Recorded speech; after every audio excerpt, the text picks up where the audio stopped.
Hello and welcome back to Bookmark Chronicles. Today I'm doing a review of A Princess in Theory by Alyssa Cole. I know so many people are just waiting and standing by to see what I think about this.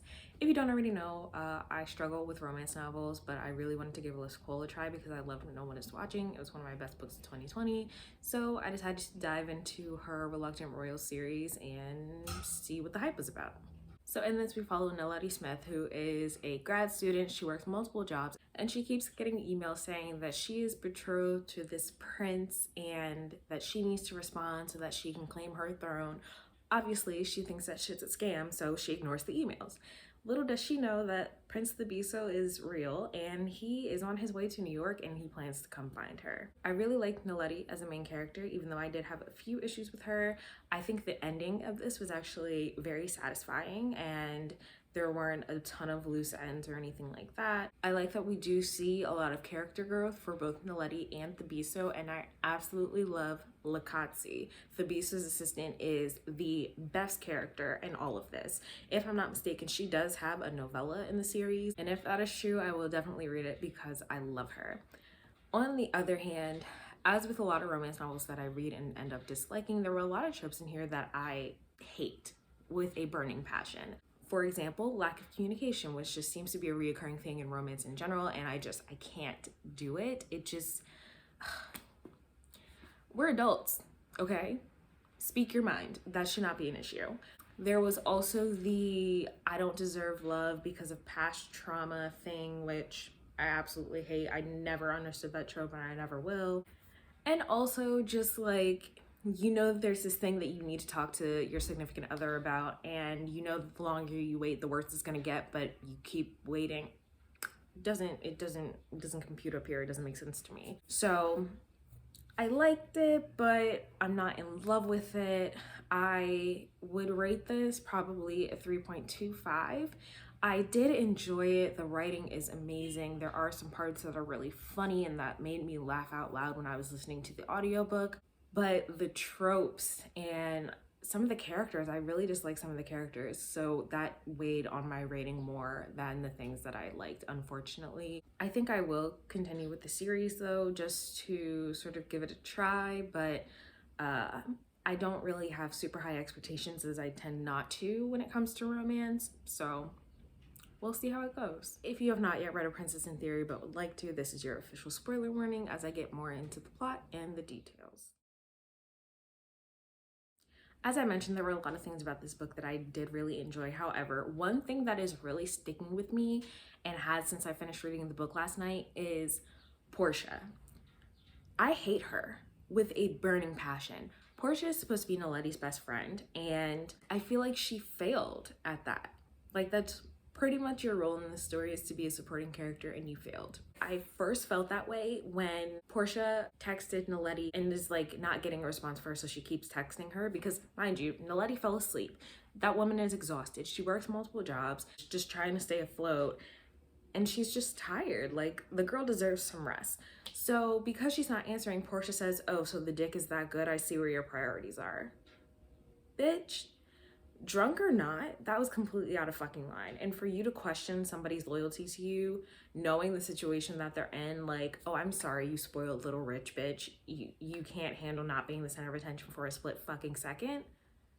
And then on top of that, she suspected that Thabiso was lying to her, which obviously he was, since they all thought his name was Jamal, and didn't say anything to Letty, but took her to an event knowing that he would be there. So Letty gets humiliated in front of all these people, and she could have stopped it. Or at least given her a heads up. And what pissed me off even more is that in that scene, Portia's twin sister ends up being a better friend to Letty than Portia had been the entire fucking book. Like, make it make sense. Why isn't the twin the best friend? At least she would have done a good job. So at the beginning of the book, I also really struggled with Thabiso as a character because I didn't like the way that he was continually lying to Letty. I feel like from the very beginning, he should have come right out and said what the fuck he needed to say. Like, you're a grown-ass man, use your words. And I understand that, like, at the time, like, she really didn't need help, and I mean, he shouldn't have sent the other guy away, but like, whatever. Still, at the end of the night, he could have told her the truth instead of calling her a Saint Bernard. And at that point, there would have been no second chance. Like, you're not gonna disrespect me like that and then think that you're gonna have a chance with me still. Not happening.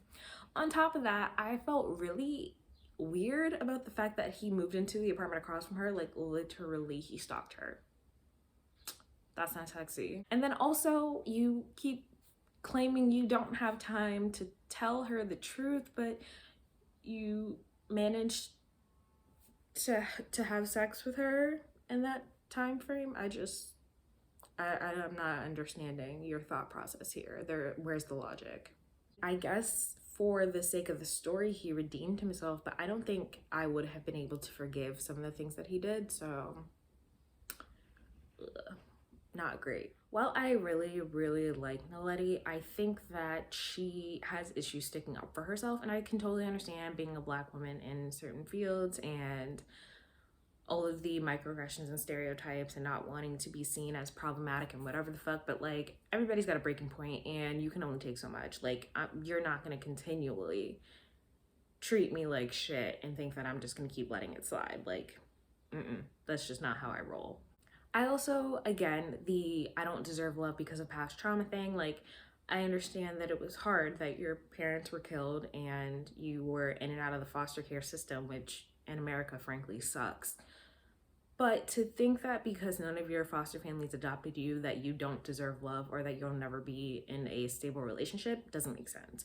And her whole Velcro analogy, I didn't like it. I also don't think it really made sense, because if that was her thing and that's really what she believed, she and Portia wouldn't have been friends for so long, even though I think Portia's a shitty friend, but she's stuck. So obviously it's possible. So I kind of figured early on that her uncle was kind of a shady bitch. I felt like there was a little bit of foreshadowing there. So to find out that he, one, tried to poison her, and two, had been poisoning pretty much an entire village of people is not at all surprising. And really it just came down to greed and the fact that your daughter wasn't chosen to be the princess, which is fucking stupid. So I'm not at all surprised that that came out. I didn't like the way that the queen treated Naledi, and I can understand that her mother was your best friend and she just left out of nowhere. But I just think that if your best friend fled the country without telling you, that they had a pretty fucking good reason to, no? Literally, Letty's uncle was planning to kill her.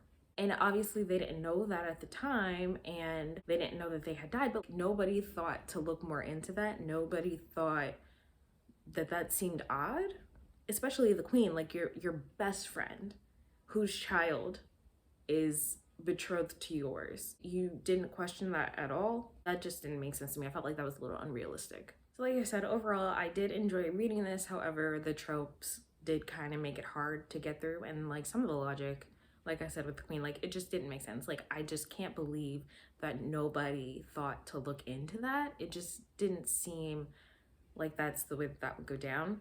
I am going to try to read a second book, probably not anytime soon though. I'm really not in a rush. And I did think that the ending was satisfying, with Naledi being able to go back to New York and Thaisa going with her until it's time for him to claim the throne, but I thought that was pretty decent. So I know a lot of people have already read this and have been waiting to see what I think. So if you've read it, let's chat about it. I do recommend it if you're into romance, if you're into dual perspectives. I guess it's a second chance romance, I suppose. I'm not really sure what the criteria is for that.